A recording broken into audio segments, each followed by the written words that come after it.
Oui, effectivement, Agostinho va obtenir sa victoire d'étape, alors qu'à l'arrière, maintenant, c'est Didier qui est repris par le groupe Hinault, Zoetemelk, Battaglin, et nouvelle accélération de Bernard Hinault. Ah, maintenant, Zoetemelk a du mal à relancer la mécanique, il est obligé de se remettre en danseuse, de changer plusieurs fois de braquet pour conserver le contact derrière Bernard Hinault. Martin est revenu ici, maintenant, dans le sillage de Battaglin, Zoetemelk et Bernard Hinault, alors que Didier, lui, est complètement lâché et dépassé. Bien, on va demander peut-être à Gilbert de guetter Agostinho avec la caméra 1 et puis de nous remontrer les derniers moments de la lutte entre ici à droite Bernard Hinault qui procède par petites accélérations et qui à chaque fois voit un Joop Zoetemelk revenir à la hauteur de son pédalier. C'est la guerre d'usure, c'est la guerre psychologique qui est entamée. Et Joachim Agostinho va quant à lui arriver maintenant justement sur la grande avenue qui mène là où Zoetemelk était tombé, vous en souvenez peut-être, il y a un an. Eh bien, Agostinho a donc remporté cette grande étape du Tour. On la donnait comme l'étape infernale de ce Tour de France et il gagne de très très belle façon. On va en profiter pour donner les écarts à l'arrivée. Premier donc, Joachim Agostinho, top pour le chronomètre. Bravo pour le Portugais. Il est assez loin au classement général, mais finalement, Raymond Poulidor, vous le soulignez tout à l'heure, grâce à ses qualités en contre-la-montre, il peut très bien finir dans les 3 premiers de cette étape. Alors qu'on retrouve maintenant le duel, mais n'oublions pas qu'il y a des hommes intercalés, il faudra surveiller la ligne d'arrivée. Le duel entre Hinault et Zoetemelk, encore une petite accélération d'Hinault ici qui se remet bien en position assise et qui semble tirer sur ses bras pour pédaler bien en arrière. Le chronomètre a déclenché depuis l'arrivée d'Agostinho qui termine donc premier de cette étape et Hinault regarde là-bas pour savoir exactement où il en est, où est-ce qu'il va démarrer peut-être, a-t-il senti une certaine faiblesse chez Zoetemelk. D'après les visages, on a l'impression que c'est plus difficile chez Zoetemelk que chez Hinault, mais ne nous fions pas au visage. Raymond Martin, quant à lui, est là peut-être pour aider Zoetemelk, bien qu'en montagne le rôle d'équipier soit un petit peu changé.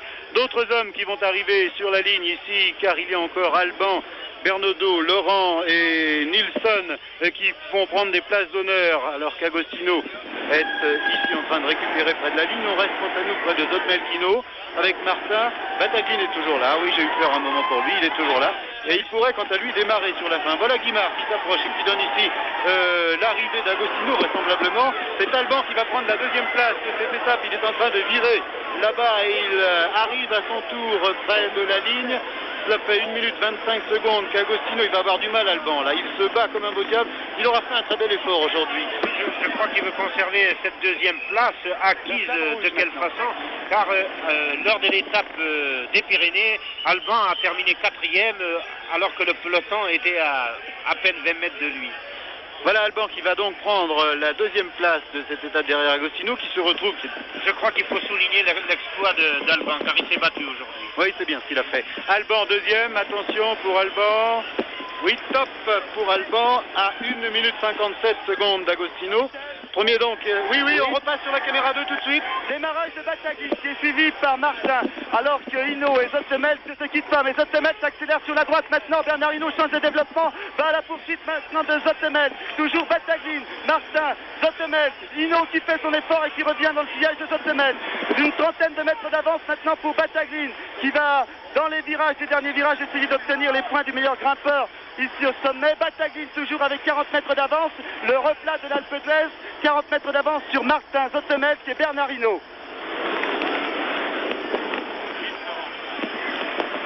Oui, les motos vont être dédiées. Vielens, quant à lui, va arriver maintenant. Attention pour Vielens.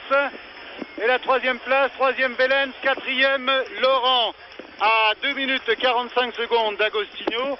Voilà pour les 4 premières places. Laurent aussi a fait quelque chose aujourd'hui. Il fallait pouvoir résister. Et pour l'instant, c'est Zoetemelk qui attaque une deuxième fois ici, près de la ligne. C'est dire qu'il a peut-être plus de ressources qu'Hinault. C'est un sprint magnifique entre le premier et le deuxième du classement général qui se déroule ici à moins de 150 mètres de la ligne. N'oublions pas que Bernaudot était devant et Battaglin a porté son effort très très loin. Raymond Martin en deuxième position. Battaglin qui va franchir la ligne ici pour la 5e place. 5e Battaglin, 6e Martin. Nilsson et non, il y avait Bernaudot également. Je pense qu'il n'y a pas d'écart entre Hinault et Zoetemelk, ou peut-être 1 ou 2 secondes. En tout cas, d'après ce qu'on a vu, Raymond Poulidor, c'est étonnant, c'est finalement peut-être Zoetemelk qui était le plus frais aujourd'hui. Oui, c'est ce que j'avais remarqué, puisqu'il était quand même assez surprenant que Bernard Hinault laisse partir tous ses hommes.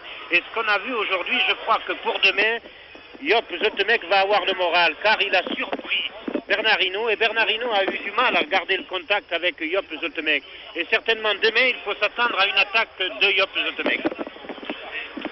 Michel Denisot qui est à côté de moi me fait signe que Hinault est par terre pour l'instant le long du barrière. Peut-être notre caméra pourra aller le retrouver. Voilà tout de suite l'obsession de Joop Zoetemelk de changer de maillot, d'avoir un maillot frais. Il quitte un maillot, on lui a jeté de l'eau qui était tout mouillé et par la transpiration et par l'eau jetée sur son épaule. Quant à Battaglin, il s'éponge et si notre caméra peut retrouver peut-être Bernard Hinault qui est le long des barrières là-bas, si vous pouvez faire dégager Bernard Giraud, ne pas interviewer peut-être Bernard Hinault qui est en train de reprendre son souffle, mais faites dégager de façon à ce que la caméra 2 puisse nous montrer Bernard Hinault.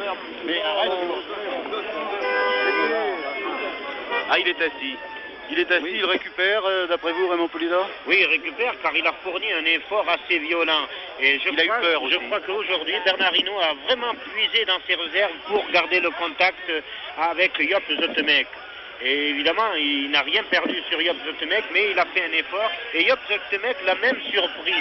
Alors je me répète en disant que pour demain, il faut s'attendre à une attaque de Joop Zoetemelk car c'est sa dernière chance. Voilà l'image quand même qui restera peut-être si on arrive à... Ah, c'est difficile, il y a des barrières, hein, mais Bernard Giraud est à côté de Bernard Hinault. On va en parler ensemble pour savoir comment ça va.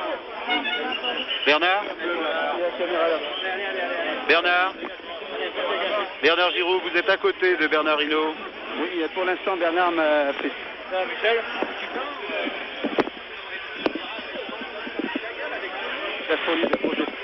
Bernard Giraud. Bernard Giraud, oui. Vous êtes à côté de Bernard Hinault? On a du mal à vous entendre parce que je crois que vous êtes accroupi également. Et je crois qu'il y a aussi beaucoup de monde autour de Bernard Hinault. Si on le laissait respirer, ce serait aussi bien. Le docteur Miseret est en haut, là, et regarde Bernard Hinault qui a l'air un petit peu épuisé. Les premières chaleurs et voilà, on aperçoit le visage derrière les barrières de Bernard Hinault. Bernard Giraud, vous intervenez dès que vous avez des nouvelles. Hein. Allez. Alors que Valais franchit la ligne à son tour. Au classement de cette étape, donc premier Agostino, deuxième Alban à 1 minute 57 secondes, troisième Vélens à 2,45. Je crois que Bernard Hinault va se relever maintenant. Bernard Giraud, vous êtes avec lui. Oui, Bernard, ça va mieux maintenant après ces quelques instants de récupération. C'est moi. Effectivement, ça va beaucoup mieux. J'ai fourni un effort violent pour reprendre Joop Zoetemelk parce que il avait attaqué dans le virage et moi j'ai eu peur surtout de tomber et je me suis fait beaucoup de mal. Et vous vous souvenez, il y avait eu quelques chutes il y a 2 ans ici. Et c'est pour ça que je n'ai pas fait le sprint au pied. J'ai eu peur de la chute et je pense qu'il vaut mieux faire l'effort après. Celui à fond et peut-être s'écrouler là sur la ligne, mais je ne peux pas prendre de risque et perdre des secondes. Vous avez laissé partir de nombreux coureurs. C'était prévu au sein de votre équipe, il y avait certains de vos coéquipiers. Effectivement, c'est pas... Les coureurs qui sont à 25 minutes, c'est pas grave s'ils partent. Et pour moi, c'est nettement meilleur s'ils peuvent partir devant. Vous avez fait votre course par rapport à Zoetemelk uniquement. Effectivement, je n'ai que lui à surveiller, je surveillerai que lui. Voilà, on va maintenant respecter l'athlète et lui donner sa tranquillité. Il faut dire que